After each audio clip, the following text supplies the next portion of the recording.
This 1000-layer apple cake, also known as an invisible apple cake, is absolutely packed with thinly sliced apples right to the brim, with a nice custardy soft texture and crispy on the outside. It's almost like a sweet apple terrine. It's delicious, and here's everything you need.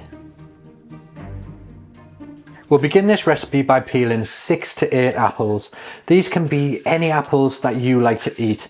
They have to be nice and sweet, crisp with a slight tartness, so something like Pink Lady apples, which is what I'm using, or Granny Smith apples are absolutely perfect for this recipe. Peel all the apples, then cut them in half and remove the core.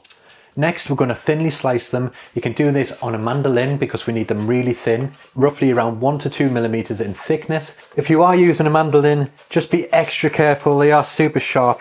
Just take your time and work your way through them carefully. It's a piece of kit that I definitely do recommend getting because you can get really uniform slices that you can't always achieve with a knife. If you don't have a mandolin, that's fine. You can slice them with a knife. Next, place the sliced apples into a mixing bowl, and then we're going to add the zest of 1 orange, followed by the juice from that orange. Now the zest adds the main punch of flavour. The juice does 2 things. It marinates the apples and adds flavour, but also the acid in the juice helps prevent the apples from discolouring.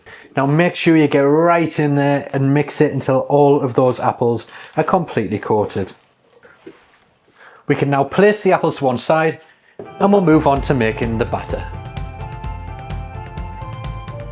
In a bowl, whisk together 2 eggs and 70 grams of caster sugar until pale and the sugar has completely dissolved. Then add in 30 grams of melted butter, 120 milliliters of milk, 1 teaspoon of vanilla extract or vanilla bean paste, half a teaspoon of ground cinnamon, and 1/4 teaspoon of ground nutmeg. Then whisk together until smooth. Then place in 75 grams of plain or all-purpose flour and whisk until just combined. The batter will be thin, not like a normal cake batter, but don't worry about that. That's exactly how it's supposed to be. So next we're going to pour this batter over the apples and then mix it thoroughly until all the apples are completely coated.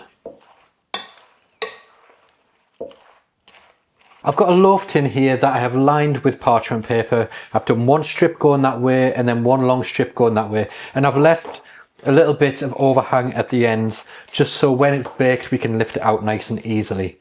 And all we have to do is place these apples into this tin and make sure they're in nice and compact. There's 2 ways you can do it. One of them is to just put them in and press it down, just randomly just tip them in.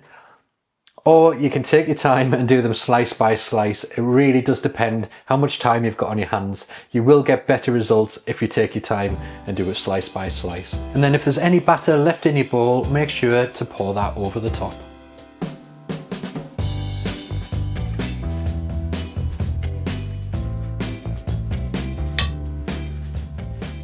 And once you've managed to pack all of your apples into a loaf tin, we can place it into a preheated oven at 170 degrees Celsius for around 1 hour. After around 40 to 45 minutes, keep an eye on it. If you feel it's browning too quickly, you can cover it loosely with some foil to stop it browning any further.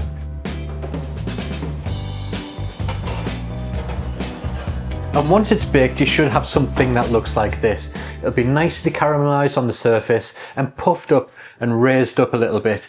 It will sink back down, so don't worry about that. When it happens, it's supposed to do that. It just kind of souffles up a little bit as it's baking, and then it'll compress and go back down. Leave it to cool for 15 minutes before brushing the top with some warm apricot jam. This adds a beautiful shine and just finishes the cake perfectly. Now leave the cake to cool completely before removing from the tin and cutting your first slice.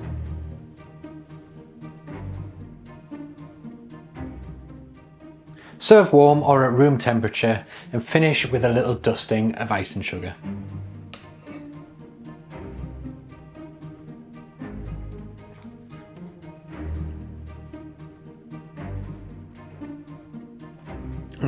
That tastes so good. The texture's really soft, really delicious.